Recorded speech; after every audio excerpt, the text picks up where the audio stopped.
Welcome back to Mega Man 9. I feel like going shopping today. Do you think that maybe the fact that these are Dr. Light's robots is why we have a female robot master, because Dr. Light is more willing to make female robots, while Dr. Wily is just going to make, because their robots are being made to destroy Mega Man, he's just going to make a bunch of male robots. Yeah, that's actually something hilarious, like how, well, here's the thing. Roll is like a helper robot, and so people will be like crying feminist or whatever, but technically Rock was also a helper robot. He just got turned into Mega Man, and in Mega Man Powered Up, Roll can actually save the world. So, yeah, that's interesting. But yeah, Dr. Light is the one who created Splash Woman, but in the comics, there's a female doctor called Dr. Lalinde, who has somebody called Quake Woman and Honey Woman, which is basically Honey Woman is a scrap design for one of the robot masters that came in this game, Hornet Man. So there's actually a lot of interesting things on that topic. You're making me wonder now, who's going to be playable in Mega Man 11? Is it just going to be Mega Man, or is it just going to be like a bunch of different characters? Because I doubt it. Well, in Mega Man 10, you got to play as Proto Man from the, oh, hi Splash Woman. We got to play as Proto Man just from the get-go, while in Mega Man 9 I think it was DLC, and in Mega Man 10 base is DLC. Because, I guess it depends on the franchise, but Mega Man sounds like a game where you eventually start being able to play as many different characters. Well, sort of. Because in Mega Man X, later you start being able to play as Zero and Axel. Mega Man Zero is just totally Zero story. But in Mega Man ZX, technically you're playing as one person who can transform into multiple people. Yeah, it's Mega Man franchise, and they're 200 years later. I can't say anything because I'm a Zelda fan.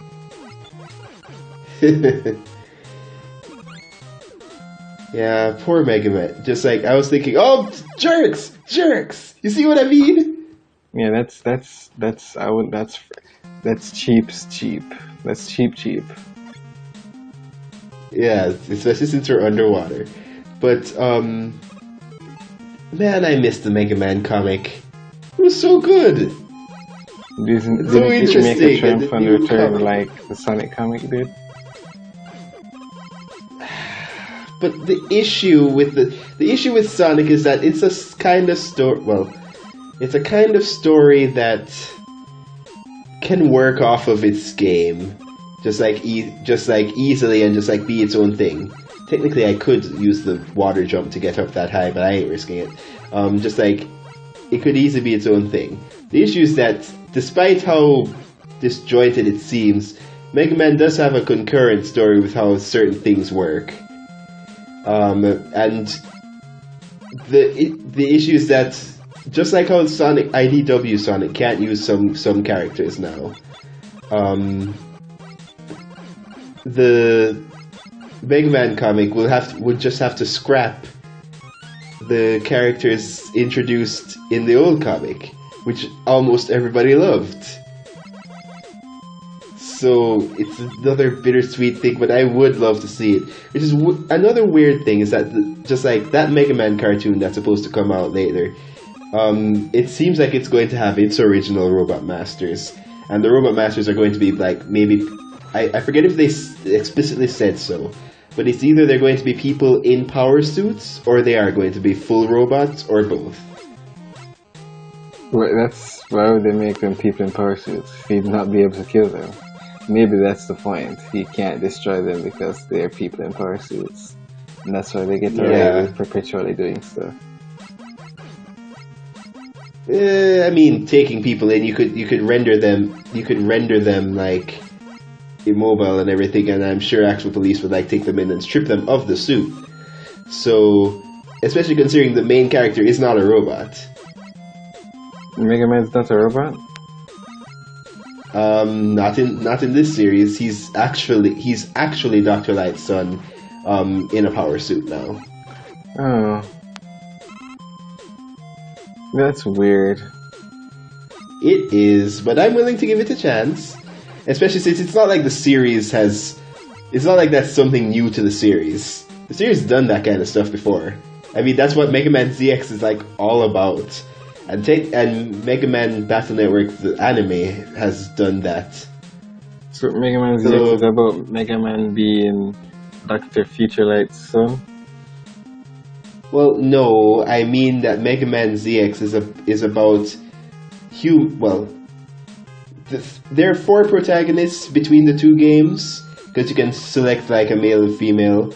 The three of the protagonists are human. They're just connecting with a power suit with the soul of a previous Reploid. Oh, this puts you back far. Yeah, but at least I have the dual stats. Never mind. I guess it despawns between screens. But yeah, since it's not something. Oh, and Star Force is also all about that. So since it's not something alien to the series, I'm not too skeptical about it. I still think like such a departure is weird. Especially since we never technically had a... Then again, the Mega Man cartoon was made before the games came back. So maybe they were all like, who cares, let's just make a cartoon, let's ignore the lore and make it more marketable. Oh shoot, we're making Mega Man 11. Oh well. Here's the thing. This brings me back to the fact that the Mega Man 80s cartoon was very loosely based on how things worked. And that the original pitch actually would have made it based more on the games, especially in terms of designs. But people were just like, nah, it looks too cutesy because of how the Japanese style of like Mega Man goes on. Like, so now we must make everybody have muscles for no reason. Because of America. Yeah, even Kirby must have muscles because of America. Well, we all know the Kirby pick that we're talking about. Yep. Is that a yep, like, assuming? No, Kirby needs to act tough. Yoshi needs to evade his taxes. Well, no, Kirby doesn't need to act anything, because Kirby pays his taxes on time and goes to church. That's good for him. Also, I didn't notice that the water actually drains on the panels there to show you how much time you have left on them. Never noticed that. That's actually pretty cool. Did you not notice that until just now? Yeah, just now. I did notice something happening on the panels right there, but they're going by so quickly that it didn't seem that much to me. Yeah, that's why. That's why I didn't notice them normally. I just like, okay, so I guess they have a set distance.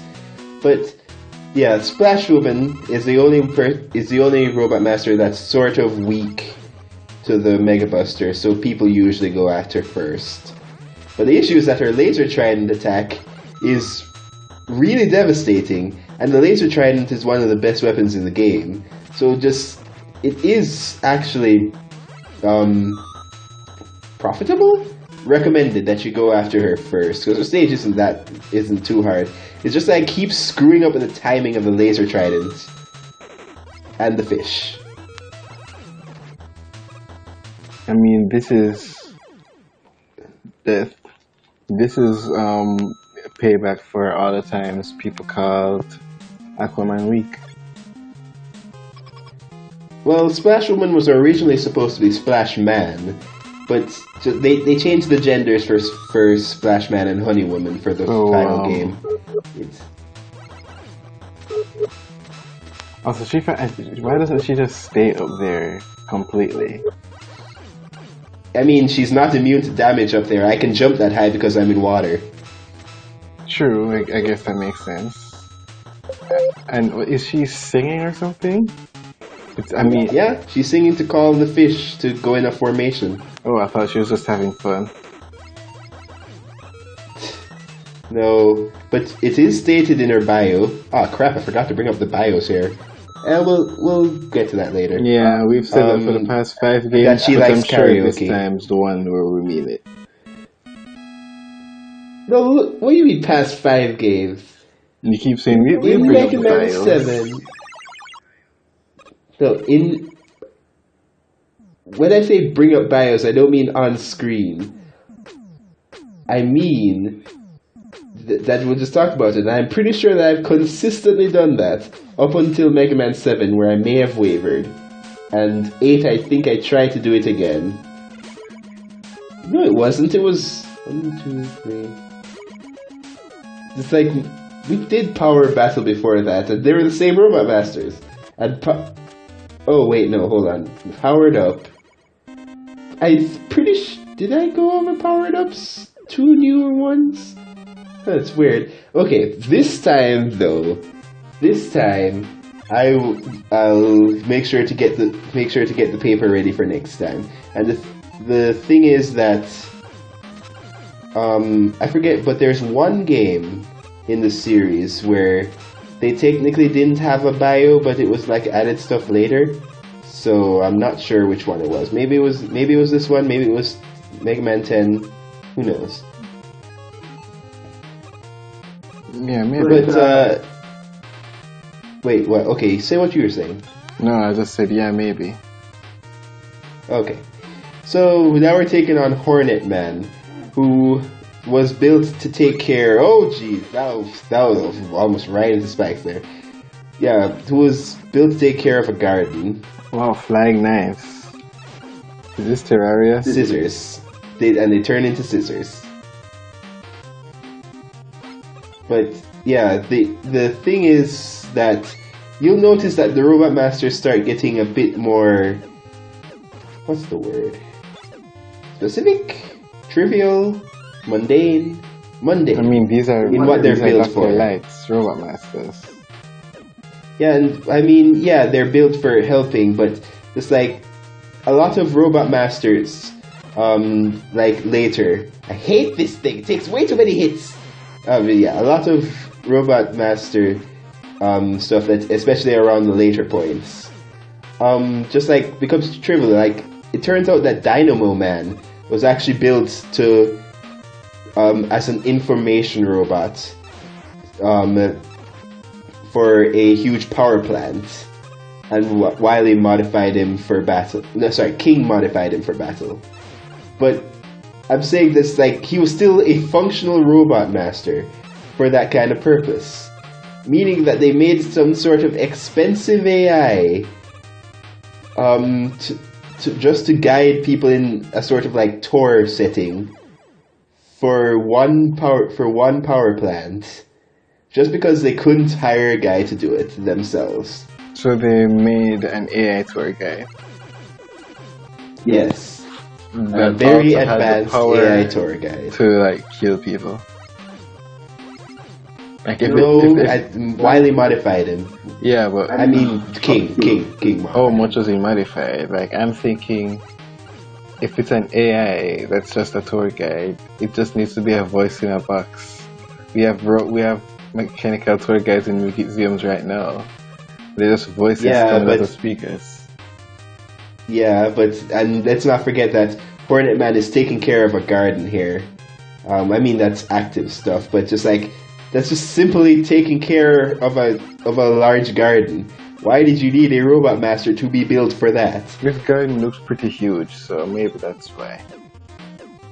The thing is about that, as we'll see later, is that Mega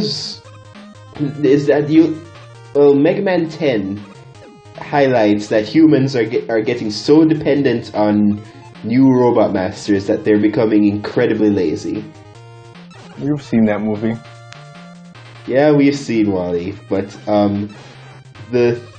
yeah, just like to the point where when the crisis in Mega Man 10 happens, it's originally not a crisis. What happens is that robots malfunction what happens first is that robots malfunction, but they don't harm anybody. It's just that they malfunction. But because the robots are malfunctioning and humans like built them for the simplest of tasks, just like the humans start panicking, it's like, oh crap, how do we do anything anymore? And then the robots start attacking. It's almost like that first part was completely unnecessary and only done to add context to the world. Well, not only done for the context of the world, because the whole there's a reason why the robots just like malfunction first. It's based off the plot of what affects them in the game. I just don't want to go too much into it because we're going to do Mega Man 10 eventually. But yeah, it showed later that humans started building robot masters for very simple tasks. Because it turns out like maybe the AI program, despite being expensive and whatever, it's easy to replicate. So they just decided to do that. But there are consequences to doing so that this game actually addresses. Once we defeat Hornet Man, something will come up that I can talk about at length with it. Oh, so the games are starting to have more overarching plot. Yeah. So Mega Man 11 will be directly talking about the events of Mega Man 10? I doubt it, but considering that what they said with Mega Man 11, where the double gear, like, because things are like super hard now apparently, like Mega Man needs the double gear system, which was originally invented by Wily, while he was at university, but it was too unstable to be put into practice. So Light tries to perfect it to put it on Mega Man, but it's prone to overheating. So I'm wondering if that's just going to be a game mechanic thing, or like Wily's past will start being brought back up. So Dr. Wily invented something that could potentially make robots incredibly strong. And yeah, to use it. And Dr. Light says, I'm going to use it. He never thought, it's unstable, but let me put it in some of these robot masters anyways. No, here's what happens. Just like, it didn't work. It didn't work, and even with Dr. Light putting it in and fixing it up, it still can just like overheat and cause horribly detrimental effects if used too much. But the issue is that, I guess Wily put it as an abandoned project that he couldn't make work. But now Wily, according to what the trailer says, like Wily was like having a dream or reminiscing about the past. And then it's like, wait a minute, I'm like way smarter now. I can make this work. This is gonna be great.